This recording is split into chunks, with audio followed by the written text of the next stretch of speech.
Hey, what's going on, guys? So this is gonna be a very quick video on how to install the manual boost controller. So if you have a Audi A4 or B6 GTI or whatever car it is, pretty much the same thing. So I got a cheap eBay boost controller. All right, so it's gonna look something like this. It's gonna look like that. Alright, so this little arrow going that way, you want it to be on that side, and this is a check valve, so meaning that the air can only go one way.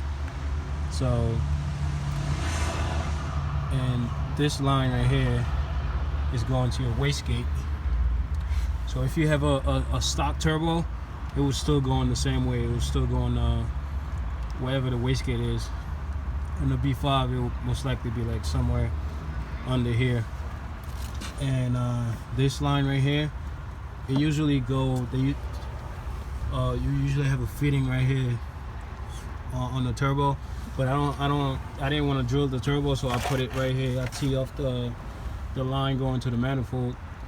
I tee it off right here, and so that line is going here. This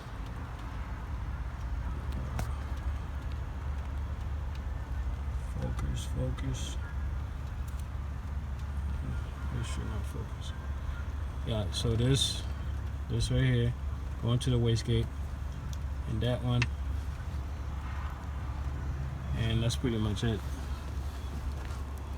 And you could go faster having a manual boost controller, but don't blow your shit up. All right. And that's how you get it done. Are you ready?